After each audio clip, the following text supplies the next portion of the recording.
It reminded me of you talking to Stephen Baldwin and talking about how Coke was like everywhere in the fight. Every fucking meeting you go.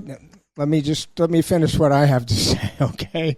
Before I was there in the 80s, okay, and I knew where to get blow, and I didn't really particularly like that drug. I've said before I couldn't get a hard on when I took blow, so that but Coke cock, but Coke cock. I had it. And whiskey dick. It's one of those things too where you bang your head against the wall and you just keep that's the definition of being insane is doing coke and then think you're gonna fuck. You know, I did that 20 times before I wasted a lot of money. And but I just wanted to let you know, as far as I saw, there was no coke out. There was nobody any meet. And after the Terminator, just let me tell you my experience. I can already tell you all the meetings that I ever took, there was never any coke around. And I'll tell you a quick story about Bill Paxton and I, when you went sideways with me like that. So tell me, I don't think that's true, Michael. Which part? That Coke? vibe. The Coke. Yeah, their Coke wasn't fucking on tables when you go in for meetings. I'm thinking that you just went for high-end. You had high-end projects. Oh, I see. But I'm sure on some of these B movies, like a Canon, meeting. No, but when you say you're sure, you don't know. I will say this. There's a legacy, I believe.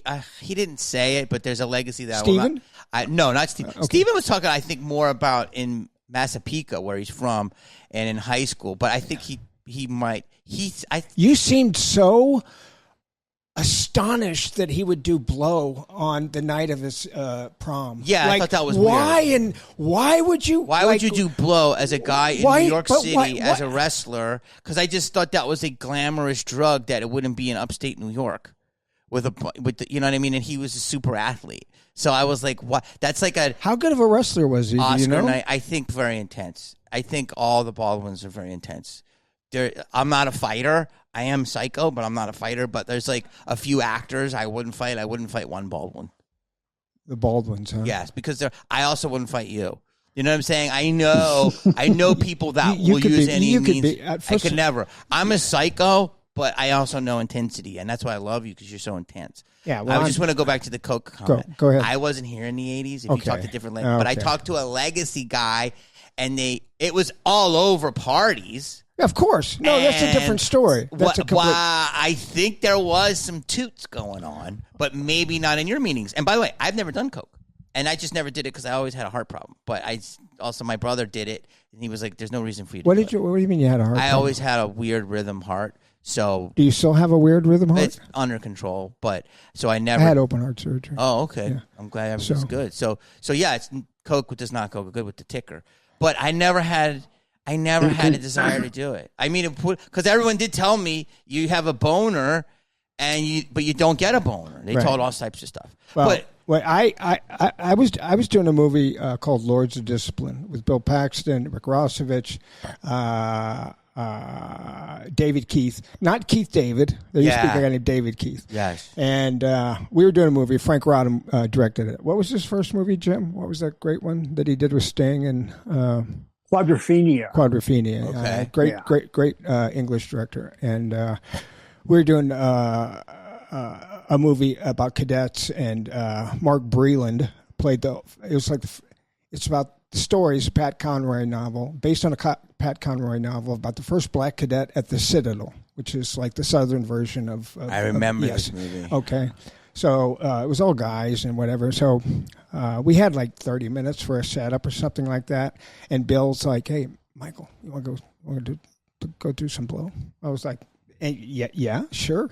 Anytime anybody offers me anything, I'm like, yeah, okay, sure. I didn't have any dialogue. It wasn't like, I had to worry about anything.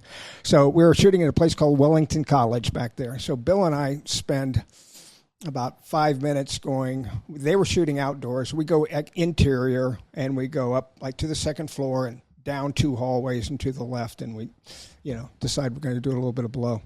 So he's putting out lines, we're talking, and we're doing a little bit of blow, and we're talking and laughing and having a good time.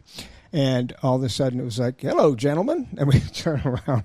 It's fucking Franc Roddam, the director. I mean, we had made a point of like getting absolutely lost. And he said, hello, gentlemen. I can't wait for the next part. Well, it goes back to a little bit like what you were talking about. Is it going to be what I think it is? It was, I hope you left a little for me. Yes! Yes! So wait. You totally just took your point, which was anti my point, but then proved my point even more. You're like, there was no coke. We didn't do it in meetings. We did it before the close-up. What the fuck are you saying? We didn't do coke fucking off women's vaginas. We did it on your coverage. I mean, bro, I've never seen that. Well, like I said, neither he or I think we're hilarious. You know how they hold you all day long for passing by a shot or something like that. This is.